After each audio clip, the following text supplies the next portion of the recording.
বাংলাদেশের দক্ষিণ পশ্চিমাঞ্চলে যারা সাতক্ষীরা আর সেই সাতক্ষীরার দক্ষিণ দক্ষিণ পশ্চিমে অবস্থিত অন্যতম গুরুত্বপূর্ণ প্রশাসনিক এলাকা কালীগঞ্জ থানা।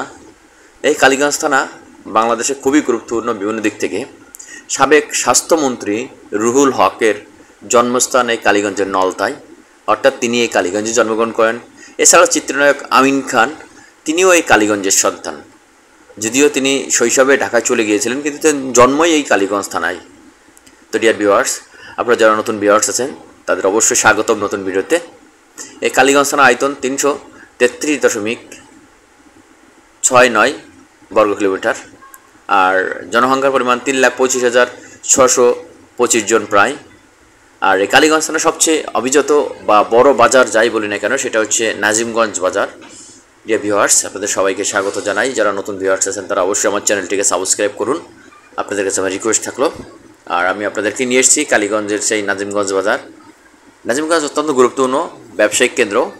অতীত থেকেই এটি খুবই গুরুত্বপূর্ণ, বিশেষ করে কাপড় ব্যবসা বা পোশাক আশাক ব্যবসার জন্য এই বাজারটি খুবই তাৎপর্যপূর্ণ। আমি কিছুদিন আগে আমাদের হিন্দু ধর্মীয় যে রীতি আছে জামাই ষষ্ঠী বা দশরা, সেই দশরা এসেছিলাম কালীগঞ্জ থানায় আমার শ্বশুরবাড়ি গ্রামেতে। তো সেখানে এসে এখানে মার্কেট করেছি, আমার ওয়াইফ এবং আমার ফ্যামিলিকে নিয়ে মার্কেট করেছি। এখান থেকে বিভিন্ন দোকান ঘুরে ঘুরে দেখেছি। তো এখানে একটা জিনিস আমি খেয়াল করেছি, এই বাজারে যত দোকান রয়েছে সবচেয়ে গুরুত্বপূর্ণ বিষয় হলো কাপড়ের বিষয়, কাপড়ের দোকান। এই বাজারে এতগুলো কাপড়ের দোকান রয়েছে, প্রায় শতাধিক কাপড়ের দোকান রয়েছে এই বাজারে। একটা থানা লেভেলের বাজারে এত কাপড়ের দোকান আমি কখনো আগে দেখিনি, বা আছে কিনা জানাই নাই। থাকতে পারে ঢাকার আশেপাশে কয়েকটি থানাতে, কিন্তু এই যে দক্ষিণ পশ্চিমাঞ্চলে বাংলাদেশের শেষ প্রান্তের একটি থানাতে এতগুলো কাপড়ের দোকান আমি কখনো দেখি নাই। আর একটা কাপড়ের দোকান বিশাল বড় বড় দোকান, এয়ার কন্ডিশন সমৃদ্ধ খুবই বড় বড় দোকান। ঢাকা থেকে 380 কিলোমিটার দূরত্বের এরকম একটা থানা লেভেলের বাজারে এত কাপড় বিক্রি হয়। আসলে একটা ঐতিহ্যবাহী বাজার নাজিমগঞ্জ বাজার কালীগঞ্জের, যেটি মূলত কাপড় ব্যবসার জন্য প্রসিদ্ধ। এছাড়া এখানে আরও অনেক ব্যবসা প্রতিষ্ঠান রয়েছে।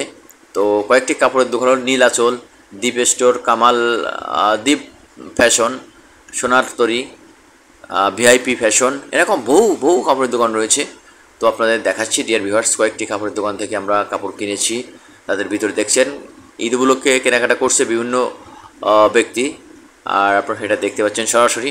তারপর আমরা আপনাদের নিয়ে যাচ্ছি কালীগঞ্জের সেই গুরুত্বপূর্ণ মোড়, নাজিমগঞ্জ বাজারের 3 রাস্তা মোড়। এই যে আপনারা এই মোড়টি দেখতে পাচ্ছেন, সন্ধ্যার ভিডিও। নাজিমগঞ্জ বাজারের 3 নম্বর 3 রাস্তার মোড়। এটা খুবই চমৎকার এবং খুবই জাঁকজমকপূর্ণ একটি এলাকা। এখানে রয়েছে বিভিন্ন ধরনের খাবারের দোকান। এই যে দেখুন রাতের দৃশ্য, কালীগঞ্জ থানার নাজিমগঞ্জ বাজারের রাতের দৃশ্য। এটি সাতক্ষীরা জেলার কালীগঞ্জ থানার কথা বলছি। তো ডিয়ার ভিউয়ার্স, এই এলাকার মানুষ অর্থনৈতিকভাবে অনেক পিছিয়ে পড়া, শিক্ষার দিক থেকে অনেক পিছিয়ে পড়া, যেহেতু রাজধানী থেকে বহু দূরে অবস্থান, কিন্তু অর্থনৈতিকভাবে এবং শিক্ষার দিক থেকে পিছিয়ে পড়ার কারণে এখানে বাল্যবিবাহ বেশি হয়ে থাকে। বাংলাদেশের যে কয়টি উপজেলার ভিতরে সবচেয়ে বেশি বাল্যবিবাহ হয়ে থাকে, তার ভিতরে কালীগঞ্জ উপজেলা অন্যতম প্রধান একটি। আর যদিও এখানে ব্যবসায়িকভাবে আরও অনেক ব্যবসা পরিচালিত রয়েছে, যেমন এলাকায় বিভিন্ন ধরনের ঘের রয়েছে, সেখানে চিংড়ি মাছ, বাগদা মাছ, গলদা মাছ, সাদা মাছ, রুই মাছ, ভেটকি মাছ, সব বিভিন্ন ধরনের মাছ বিক্রি হয়ে থাকে এই বাজার। তবে এই এলাকায় মানুষের অর্থনৈতিক কর্মকাণ্ডের সবচেয়ে গুরুত্বপূর্ণ অবদান রাখে সেটা হলো ধান বা কৃষিপণ্য। আর 2 নম্বরে রয়েছে বিভিন্ন ধরনের মাছ পণ্য। আর এছাড়াও অনেকে গৃহপালিত পশু যেমন ছাগল, গরু, ভেড়া ইত্যাদি লালন পালন করে থাকেন, এভাবে তাদের জীবিকা নির্বাহ করে থাকেন। তো ডিয়ার ভিউয়ার্স, কালীগঞ্জের নাজিমগঞ্জ বাজারের আমরা যারা এসেছিলাম 4 জন এসেছিলাম। আমরা এই যে 3 ভাই দেখতে পাচ্ছেন এই মুহূর্তে আপনারা, গৌরাঙ্গ, বাপিদা আর এক দাদা ছিলেন আমাদের সাথে।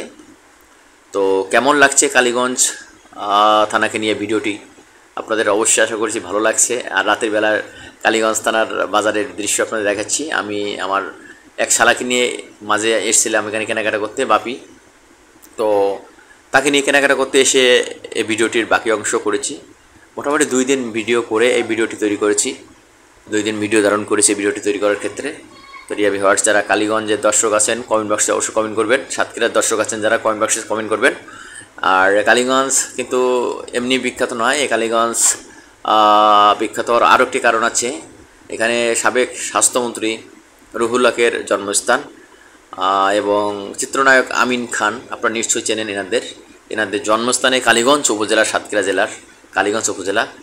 যাদের জন্মস্থান এমন সুন্দর একটি উপজেলা অবশ্যই আমাদের চেনা উচিত। তো ডিয়ার ভিউয়ার্স, আপনারা যারা আমার নিয়মিত ভিডিও দেখে থাকেন তাদের কাছে আমি কৃতজ্ঞ। আর এই আমার শালাকে নিয়ে যে গেঞ্জি কিনতে আসছি, দেখুন তার চয়েস হচ্ছে না, একের পরে গেঞ্জি খুলছে আর গায়ে দিচ্ছে। অবশেষে তিনি একটি গেঞ্জি কিনেছেন, কিন্তু 8 থেকে 9টি দোকান ঘোরার পরে কিনেছেন। তো তাকে আসলে কি বলবো আমি জানি না। তো এই ধরনের কাস্টমারগুলো আসলে দোকানদাররা খুবই বিরক্ত ফিল করেন। যদি দোকানে এসে এত চয়েস করে তারা, তাহলে দোকানে তো অবশ্যই তারা বিরক্ত ফিল করবেন দোকানদাররা। এবার কালীগঞ্জের কাঁচা বাজার দেখাচ্ছি আপনাদের। কালীগঞ্জ এখানে যে ছোট্ট কাঁচা বাজার আছে, এই যে দেখুন তরি তরকারি নিয়ে পড়ছে রাতের বেলা। এখানে বিভিন্ন ধরনের শাকসবজি, বিভিন্ন ধরনের আলু, তরকারি, পটল ইত্যাদি নিয়ে বসেছে ব্যবসায়ীরা। অবশেষে আমরা চলে যাচ্ছি, আর চলে যাওয়ার সময় কিছু কেনাকাটা করে খাওয়া দাওয়া করে তারপর আমরা চলে গিয়েছিলাম। তো ডিয়ার ভিউয়ার্স, কালীগঞ্জের যে নাজিমগঞ্জ বাজার থেকে আপনাদের সবাইকে ধন্যবাদ জানিয়ে আমি ভিডিওটি শেষ করতে চাচ্ছি। তো কালীগঞ্জ থানা অর্থাৎ সাতক্ষীরা জেলার কালীগঞ্জ থানাকে নিয়ে যে ভিডিওটি করলাম, আপনাদের কাছে কেমন লাগলো আপনারা অবশ্যই কমেন্ট বক্সে কমেন্ট করবেন। আপনাদের কাছে আমার রিকোয়েস্ট থাকলো, যারা নতুন আছেন অবশ্যই চ্যানেলটিকে সাবস্ক্রাইব করে যাবেন। তো অবশ্যই কমেন্ট বক্সে কমেন্ট করবেন। ধন্যবাদ, সবাই ভালো থাকুন, সুস্থ থাকুন।